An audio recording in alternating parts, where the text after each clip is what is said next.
Jovi is attractive. I do not understand how Yara thinks Jovi is so attractive. Maybe it's just the city I live in, but he'd be a solid 2/10 in my town. His personality is gross. His mouth is gross. His eyes are tilted in a strange way, and his head is too big for his body. Hello everyone, welcome back to my channel. My name is Alina, and I hope everyone is having a wonderful day. Keep watching and don't forget to subscribe. Let's discuss. I can't get past his giant Bayou alligator chompers. If I saw Jovi walking down the street and knew nothing about him, I wouldn't consider him ugly. So I can understand why Yara thinks he is attractive. For me, it is his personality that ruins it. And I don't like his mouth, but I don't find him ugly. What I don't like about his character is that he likes to go out too much and like strippers. For me, this is a huge deal breaker. I don't like that kind of thing, and I know a lot of people who don't at all. I wouldn't bother with him.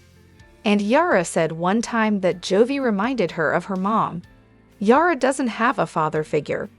If Jovi reminds her of some kind of childhood dynamic she had, it makes sense why she'd like him. And I think it's his confidence. Someone can be unconventionally attractive, but their confidence can make them more attractive.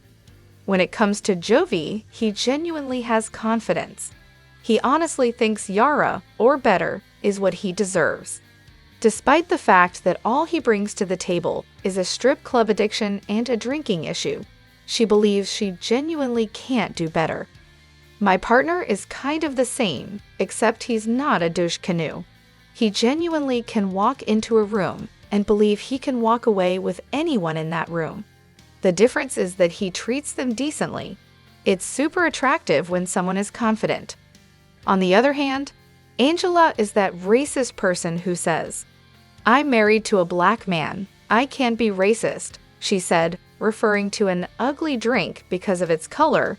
Michael, she obviously fetishizes black male sex organs, but really likes the person the organ is attached to.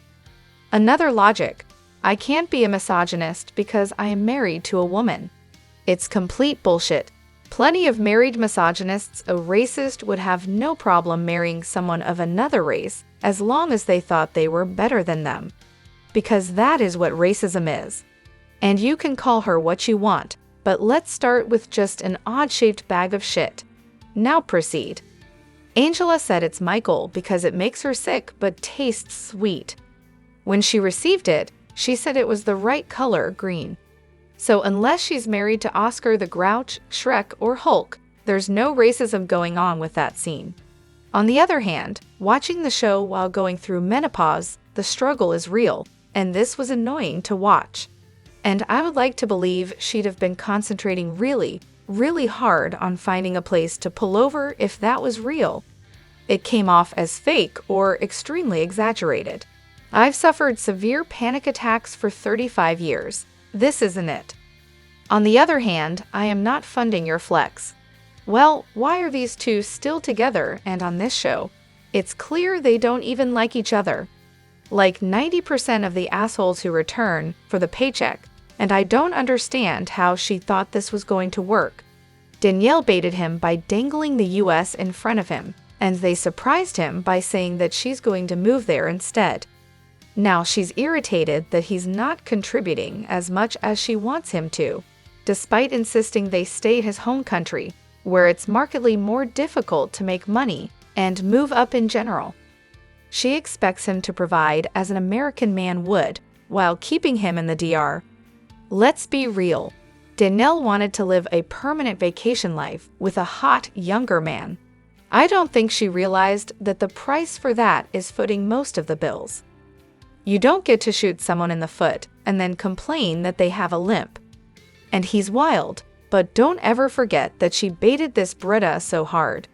She knew he wanted to move to the US, so she said sure, then said nah, she's coming back to live here in the DR and has no plans to ever go back to the US. After that, Johan changed completely.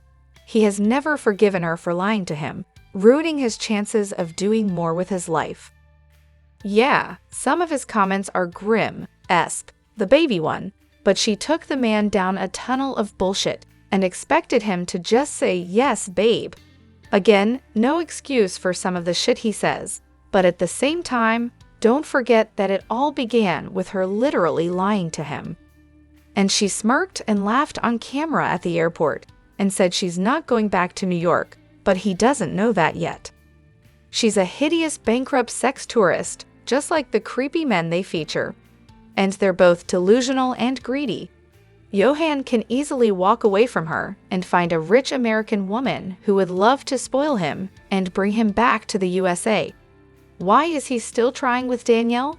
She has gaslit him too many times and expects a 50-50 partnership from someone who's struggling. On the other hand, everyone loves to talk about Mary, and they all have valid points. But also, these two stink. Brandon needs to see a psychiatrist and a talk therapist to help him sort his shit out ASAP, because knocking up a Filipino girl is not going to do it, bro. I can't take the fucking wallowing and self-pity. Al-Anon is basically free group therapy where you can share in a safe space and work through your codependency with other people who have been impacted by the substance abuse of people close to them.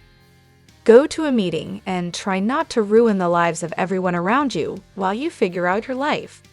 I'm Teen Lolo. I'd be so ashamed if someone dragged me into this nonsense. And I think they're both fucking idiots. I feel for their child.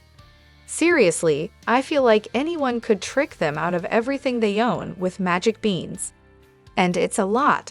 I'm an adult child of emotionally immature parents, and while the groups can be a lot to take in, it's definitely helpful to recognize that other people are out there with generational trauma and no idea how to work through it. They're there for that. And it has to be embarrassing for Brandon.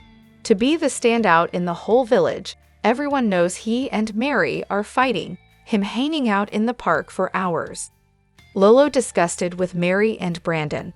Brandon is addicted to video games. Television cameras are recording your decline for all the world to see. Had premarital sex and got Mary pregnant on purpose. Stone broke, no customers at failing store, can't get out of bed. Baby on the way, no money, no future, no hope. Some miracle has to occur. And why are we or they even surprised they are fighting a lot? Even before meeting each other in person, they were allegedly fighting every day, albeit for different reasons, but they were never a healthy couple to begin with. Both are immature and don't think things through. It's obviously tough on Brandon right now.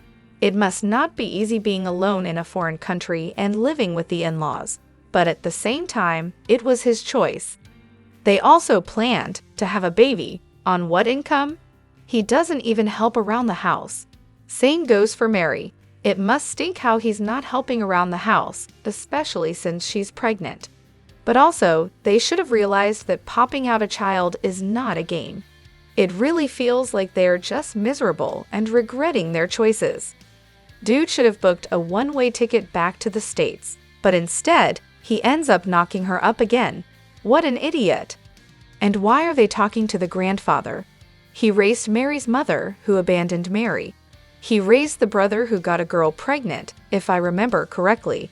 He raised Mary, who is pregnant. It seems like Grandpa is batting 0-0-0.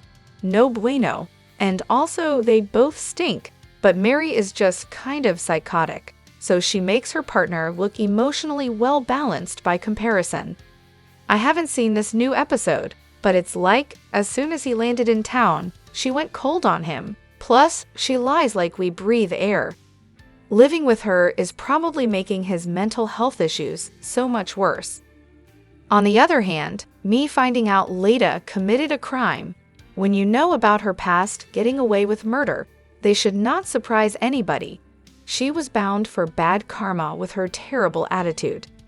And everything about this lady confuses me. Does she actually come from a wealthy family? Was she actually ever a doctor? I also read somewhere that she tried to have her ex adopt her son.